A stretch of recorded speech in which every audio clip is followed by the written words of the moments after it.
Hola, ¿qué tal? ¿Cómo están? Estamos con el primer video de estos tantos en los que vamos a discutir algunos temas económicos que son importantes para nuestra economía. Quiero agradecer algunos comentarios muy positivos, los cuales nos han permitido o nos van a permitir ir mejorando nuestros videos en el futuro, y algunos otros que, bueno, no son tan positivos, pero que como que nos dan a entender que la información que nos da el gobierno como tal es totalmente confiable.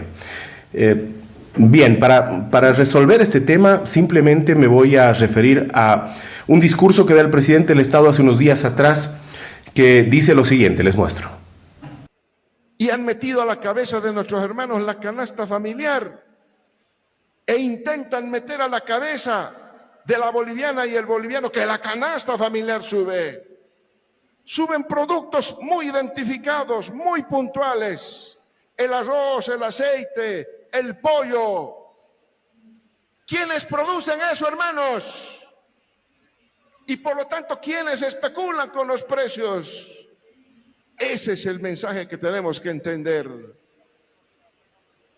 Eso es lo que ustedes tienen que debatir ahora, hermanas, hermanos. Porque en el fondo esta guerra económica tiene un trasfondo político, hermanas, hermanos. A ver, si han escuchado bien lo que dice el presidente del Estado, que es economista, dice que el fenómeno de la inflación es un fenómeno político, que nos quieren hacer creer que la canasta familiar está incrementando en sus precios.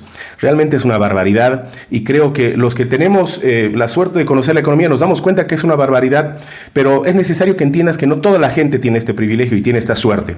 Y hay que contarles un poquito la verdad de qué se trata para que no escuchen estas cosas en los discursos que dan la gente del gobierno y crean absolutamente todo lo que se les dice. Es importante que tengan ciertos conocimientos de economía para poder por lo menos filtrar esta información y darse cuenta de lo que realmente ocurre.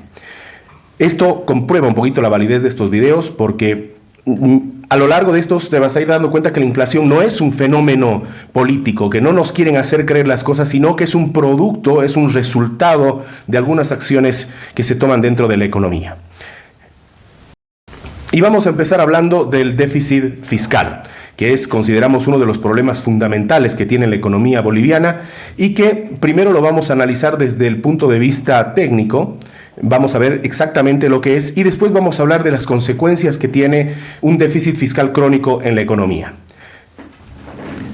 ¿Qué es el déficit fiscal? Sino el hecho de que el Estado gasta más de lo que ingresa.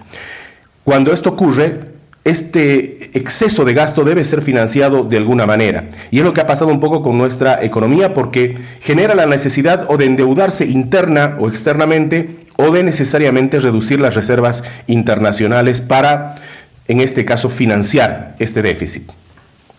¿Cómo se calcula el déficit fiscal en un país? Simplemente a los gastos que tiene el país se les restan los ingresos totales. Y cuando hablamos de ingresos, hablamos, por ejemplo, de los impuestos, de las rentas, de todo lo que le sirve para recaudar fondos al país de manera interna. Y esto lo vamos a restar de los gastos totales. Estamos hablando de los gastos corrientes, tales como los sueldos y salarios de los funcionarios públicos en todas las empresas estatales y dependencias del Estado. Y también hablamos de las transferencias que se dan a los gobiernos subnacionales. Estamos hablando de alquileres, en realidad todos los gastos que realiza el Estado para su funcionamiento, y también estamos hablando de la inversión pública. Bien, todos estos gastos son la base sobre la cual vamos a restar los ingresos, y si hay un saldo positivo estamos hablando de déficit fiscal. ¿Por qué no hablamos de superávit? Porque es el déficit fiscal el que precisamente genera efectos contrarios a la economía. Es por eso que partimos de los gastos para restar los ingresos de la economía. Aquí tenemos un cuadro de lo que es el déficit fiscal ocurrido entre los años 2009 al 2024. Analizamos desde el 2006 porque son los 18 años de gobierno que ha tenido el movimiento al socialismo, y si queremos analizar esto de manera integral tenemos que analizar también esos años donde ha habido superávit. Es decir, el movimiento al socialismo acababa de recibir un gobierno y registra superávit en esos tres primeros años, 2006, 2007 y 2008, y posteriormente comienza a aparecer el déficit fiscal. En la primera parte, donde estamos viendo los porcentajes, con un 3.2 negativo respecto al PIB y con 573 millones de dólares. Posteriormente, este déficit fiscal se va acentuando hasta registrar sus niveles máximos a partir del 2018 con 8.1% del PIB, 12.7% del PIB en el 2020, 9.3 el 2021, 7.3 el 2022, 10.9 el 2023 y un 10% estimado para la gestión 2024. Es decir, este déficit fiscal crónico es importante analizarlo porque tiene sus consecuencias sobre la economía. Y si bien es cierto que las vamos a ver en los siguientes videos, hoy debemos decir que esto responde al hecho de que al Estado no le interesó que los ingresos vayan bajando progresivamente y ha mantenido un Estado, un aparato estatal demasiado grande, demasiado burocrático, demasiado pesado para la economía, y esto ha generado déficit fiscal.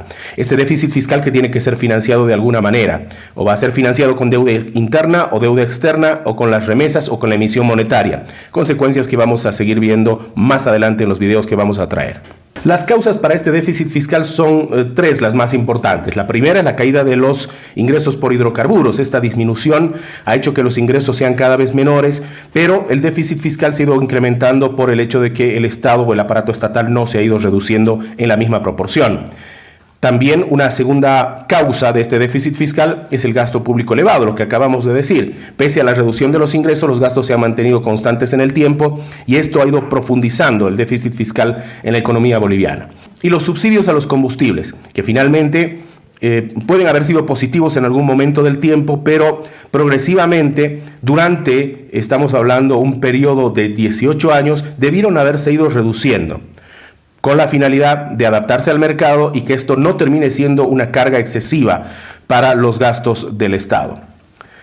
Ahora bien, cuando escucho a algunos analistas que están relacionados a este modelo socialista o al movimiento al socialismo, hablan que también hubo déficits fiscales pronunciados, pero estamos hablando de los años 80, estamos hablando de inicio de los 90, y en realidad no es que se hace este análisis pensando en el factor político, es decir, que sea el movimiento al socialismo. Lo que pasa es que es este régimen el que ha venido sosteniendo la economía desde el 2006 hasta la actualidad. Entonces, si vamos a analizar el fenómeno, sobre todo del déficit fiscal, no podemos hablar de nadie más que no sea del movimiento al socialismo, porque han venido conduciendo los últimos 18 años de nuestra economía.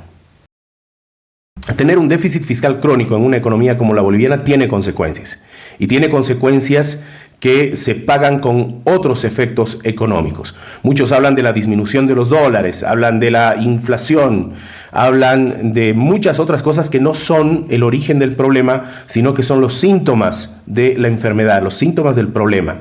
Y la enfermedad y el problema es que Bolivia tiene un aparato estatal demasiado grande, demasiado pesado, y esto origina consecuencias como un exceso en la emisión monetaria, genera reducción en las reservas internacionales y por supuesto hay una cadena de efectos que las vamos a ir viendo más adelante en otros videos.